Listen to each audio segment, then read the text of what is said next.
Ketika awal saya masuk SD, pertama kali saya masuk ruang kelas 1 waktu itu, saya pernah merasa sangat takut untuk masuk sekolah. Karena masuk ke tempat yang baru, orang-orangnya baru, teman-temannya juga saya baru kenal, dan bahkan guru-gurunya saya juga tidak tahu. Padahal sebelumnya saya sudah nyaman berada di TK. Saking takutnya, saya hanya bisa diam di dalam kelas. Dan bahkan satu harian, saya tidak berani keluar kelas. Untuk ke kamar mandi pun saya juga merasa takut. Hingga keesokan harinya, saya ke sekolah ditemani oleh ibu saya. Dan ketika saya duduk di kelas, lalu melirik lewat jendela, dan saya menemukan ada ibu saya di depan sana. Saya pun merasa nyaman, dan perlahan rasa takut itu mulai memudar. Bapak ibu saudara, biasanya ketika kita memulai sesuatu yang baru, ada saja ketakutan-ketakutan tertentu yang kadang bisa membuat kita mundur dari keputusan yang baru dimulai tersebut.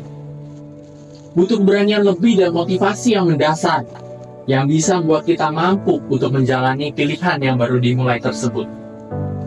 Dalam kehidupan iman, ada satu konsep terkait dengan hal ini, yaitu leap of faith atau lompatan iman. Gambarannya ini seperti ada seorang yang sedang berjalan dalam ruang yang gelap, tapi ia mulai lompatan pertama untuk mulai berjalan dan terus berjalan karena tahu dan yakin di depan sana akan ada pintu keluar dari ruang gelap tersebut. Meskipun ia juga tahu bahwa di dalam ruangan gelap tersebut bisa jadi ada banyak halangan rintangan yang bisa membuat ia jatuh atau tersandung. Mulai dari langkah pertama, langkah kedua, dan langkah-langkah selanjutnya, itulah yang disebut sebagai leap of faith, yaitu sebuah lompatan yang didasari oleh iman, oleh keyakinan, yang buat seorang bisa terus berjalan dalam keadaan yang gelap. Pertanyaannya bagi kita ketika kita akan menghadapi tahun 2024 yang masih terlihat gelap ini, kira-kira apa yang bisa menjadi dasar motivasi kita untuk melakukan lompatan iman tersebut?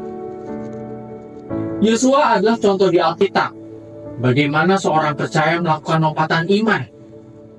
Yosua diundang Tuhan untuk memimpin bangsa Israel memasuki tanah Kanaan, dan dalam usianya yang masih muda, Yosua memiliki ketakutan, kekhawatiran, karena ia harus memimpin satu bangsa yang besar, dan bahkan Yosua juga tidak tahu apa yang akan dihadapinya di depan sana, musuh seperti apa yang akan dilawannya, atau tantangan lainnya yang akan dihadapi ketika masuk ke dalam tanah Kanaan. Tapi di dalam segala ketidakpastian dan kekhawatiran serta ketakutannya, Tuhan justru tetap menguatkan Yosua. Di dalam Yosua 1 ayat 9, Tuhan mengatakan pada Yosua, "Kuatkan dan teguhkan hatimu, janganlah kecut dan tawar hati, sebab Tuhan Allahmu menyertai engkau kemanapun engkau pergi." Inilah yang menjadi dasar bagi Yosua untuk melakukan lompatan iman, untuk berani mengambil keputusan, untuk taat pada Tuhan, dan akhirnya memampukan Yosua membawa bangsa Israel masuk ke dalam tanah perjanjian. Perkataan Tuhan kepada Yosua disampaikan juga kepada kita dalam memasuki tahun 2024 ini, untuk terus menguatkan dan meneguhkan hati kita, untuk jangan sampai kita jatuh di dalam yang namanya keputusasaan atau keadaan kecut dan tawar hati. Karena seberat apapun masalah yang akan kita hadapi ke depannya, Tuhan menyertai kita. Bukan hanya kemanapun kita pergi, tapi juga kemanapun kita bekerja, kemanapun kita berkarya, dan bahkan kemanapun Tuhan menempatkan kita untuk melayaninya. Di depan sana mungkin akan ada tembok Yeriko yang perlu untuk diruntuhkan, atau sungai Yordan yang perlu untuk diseberangi, atau mungkin akan ada juga orang-orang dari bangsa-bangsa di tanah Kanaan yang perlu untuk ditaklukkan.